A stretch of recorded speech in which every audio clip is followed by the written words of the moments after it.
Demain soir, Daniel Langlois inaugurera à Montréal son cinéma du futur.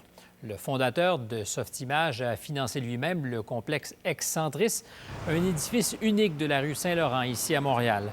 On en est maintenant à s'assurer que tout est parfait, bien parfait, au complexe multimédia pour l'ouverture des portes. Je me suis rendu cet après-midi rencontrer Daniel Langlois, mais d'abord, Claude Deschênes et Robert Larivière nous présentent Excentris.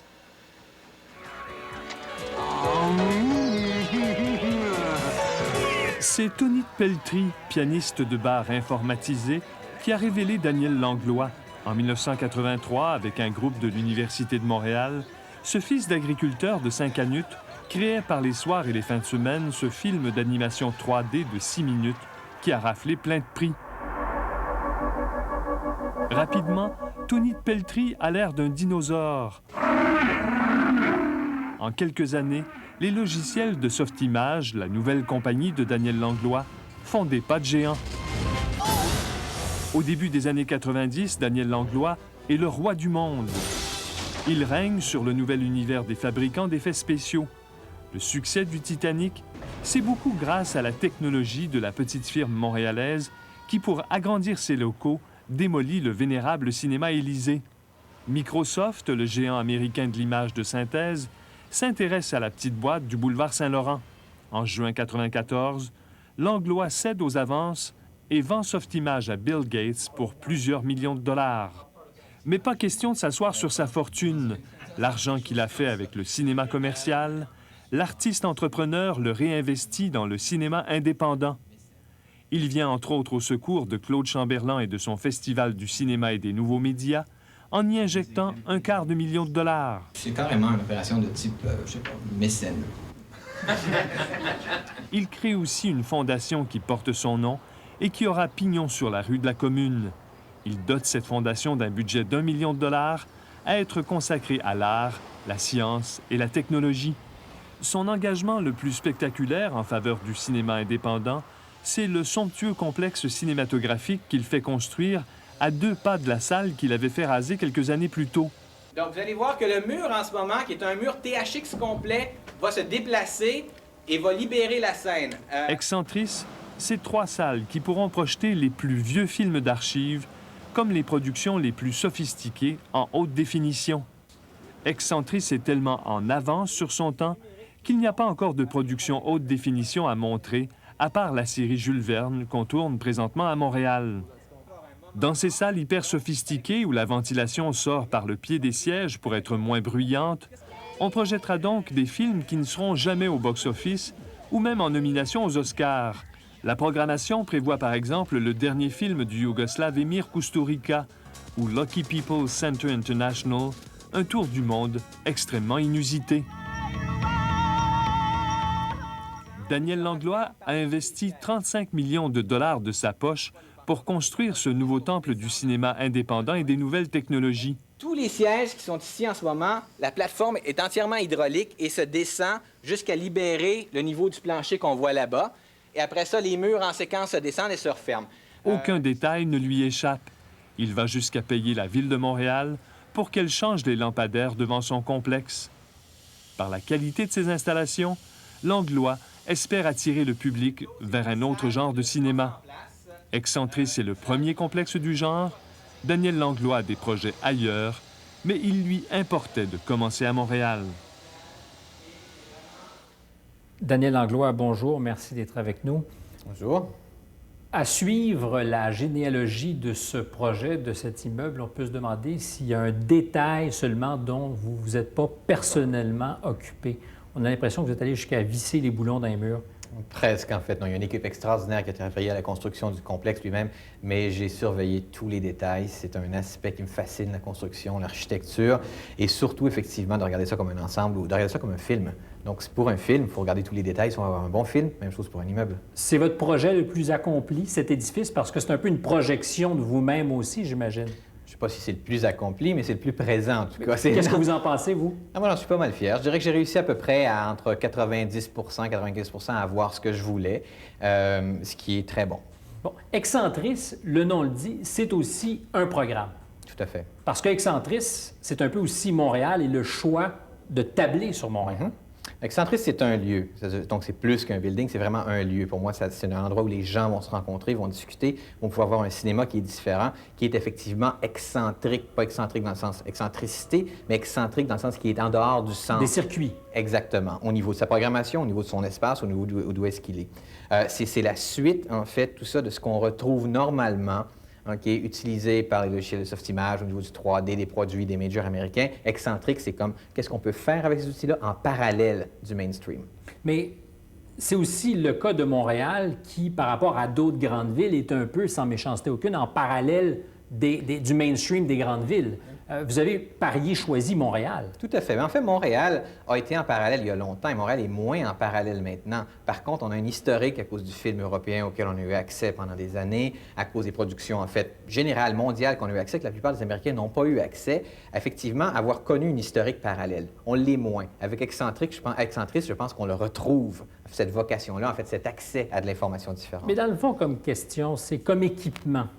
On est habitué à voir ces édifices de pointe dans des grandes villes comme Los Angeles, New York. Avez-vous déjà été tenté de créer Excentris, ce premier geste, ailleurs qu'à Montréal? Oui, tout à fait. J'y ai pensé à New York, une place où je vis, où je passe beaucoup de temps, en fait, et qui est aussi un lieu extrêmement stimulant, un lieu qui semble ouvert aux choses nouvelles, mais qui, dans le fond, ne l'est pas autant. Après, en vivant là, effectivement, New York, c'est quand même assez conservateur, aussi étrange que cela puisse paraître. Montréal l'est moins. Je pense qu'il y a une ouverture d'esprit au niveau des gens à Montréal qui va permettre à Excentris de s'implanter pas uniquement au niveau national, mais au niveau international, comme étant un lieu pour présenter des œuvres où des gens ont l'ouverture d'esprit pour les prendre.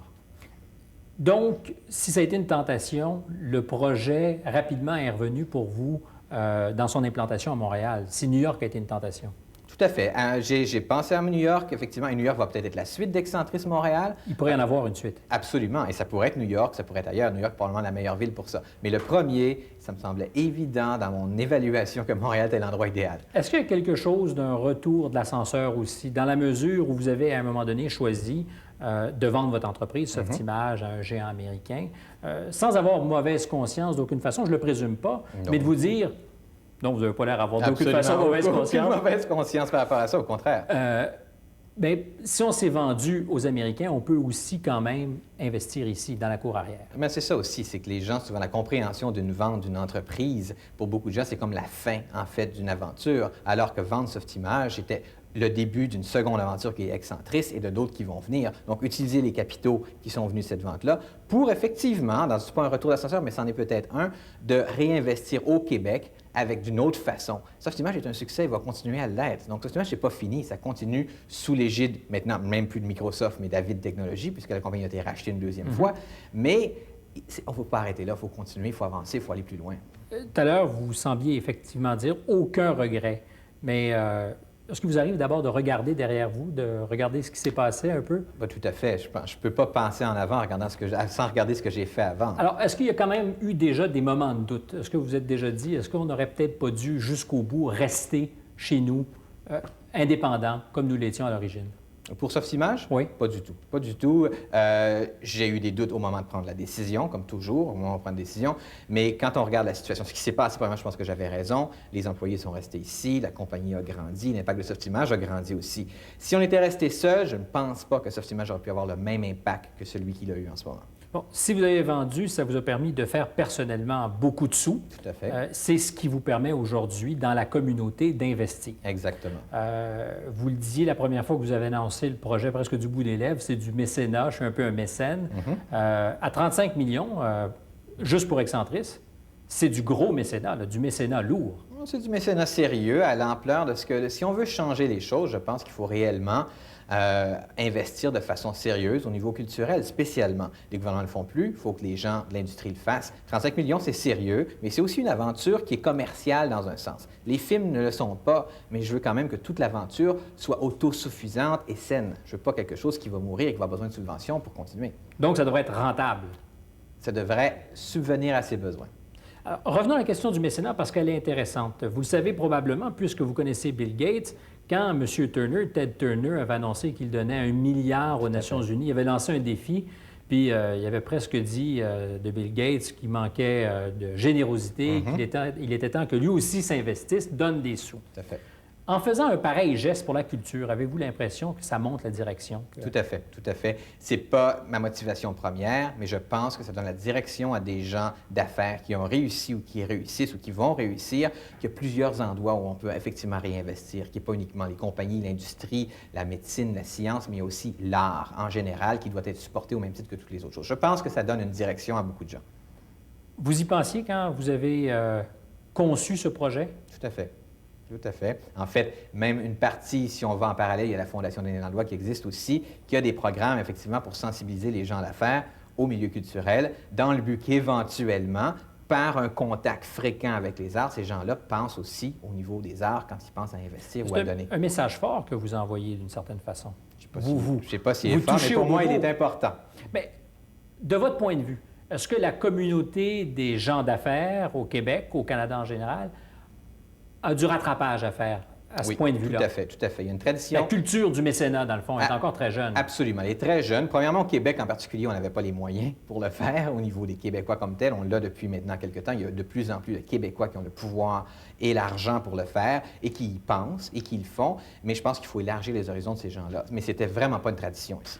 Parce que il est clair, si je vous comprends bien, qu'on ne doit plus attendre de seules solutions des gouvernements et de leurs subventions. Non, je pense qu'on doit collaborer avec les gouvernements. On doit trouver des secteurs complètement différents où le gouvernement ne s'implique pas et aussi d'autres secteurs. Mais en culture, par exemple, la réponse ne vient pas que du gouvernement. Absolument pas. Absolument L'entreprise, donc, a son bout de chemin à faire. Exactement. Et je pense que c'est même au gouvernement qu'on peut donner des directions de support à la culture.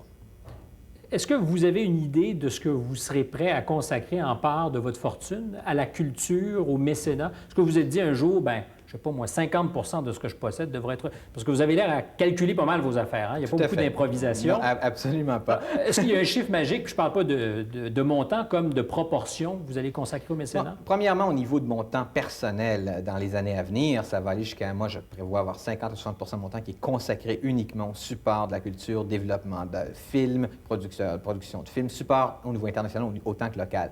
Au niveau financier, ça va sûrement atteindre tout près de 50 effectivement de mes investissements futurs.